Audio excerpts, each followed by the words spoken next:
400 ಪಶು ವೈದ್ಯರ ನೇಮಕಾತಿ ಪ್ರಕ್ರಿಯೆಯಲ್ಲಿ ಹಗರಣ ಆಗಿದೆ. ಯುವಕ ಯುವತಿಯರು ಹೋರಾಟ ಆರಂಭಿಸಿದ್ದಾರೆ.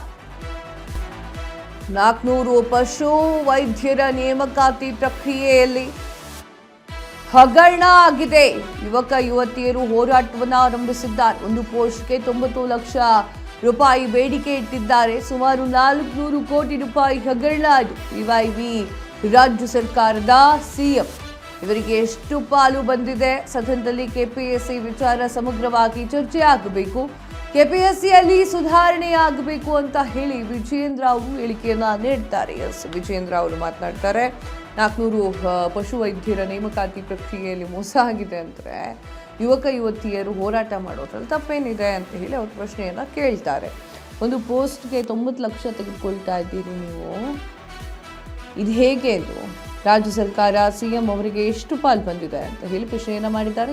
ಏನ್ ಮಾತಾಡಿದ್ರು ನೋಡ್ಕೊಂಡು ಬನ್ನಿ. ಕೋಟಿ ರೂಪಾಯಿಗಳ ಹಗರಣ ಇದು.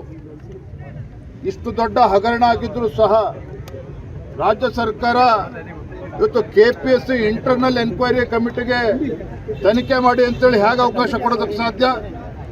ಬೇಲಿನೇ ಎದ್ದು ಹೊಲ ಮೇಯ್ದಾಗ ಅವ್ರುಗಳೇ ಕೂತಲ್ಲಿ ತನಿಖೆ ಮಾಡ್ತಾರೆ ಅಂತ ಹೇಳಿದ್ರದಕ್ಕೆ ನ್ಯಾಯ ಸಿಗೋದಕ್ಕೆ ಸಾಧ್ಯ ಇಲ್ಲ.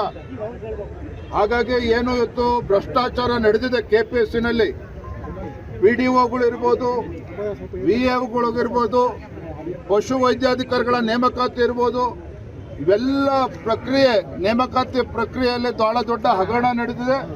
ಇವೆಲ್ಲವನ್ನೂ ಕೂಡ ಸಂಪೂರ್ಣವಾಗಿ ನ್ಯಾಯಸಮ್ಮತವಾಗಿರುತ್ತಾ ತನಿಖೆ ಆಗಬೇಕು ಅಂತ ಹೇಳಿದ್ರೆ CBIಗೆ ಕೊಡಬೇಕು ಅನ್ನುವ ಆಗ್ರಹ ಅವರು ಕೂಡ ಮಾಡ್ತಾ ಇದ್ದಾರೆ. ವಿದ್ಯಾರ್ಥಿ ಸಂಘಟನೆಗಳು, ಭಾರತೀಯ ಜನತಾ ಪಾರ್ಟಿಯು ಕೂಡ CBIಗೆ ತನಿಖೆ ಕೊಡಬೇಕು ಅಂತ ಆಗ್ರಹ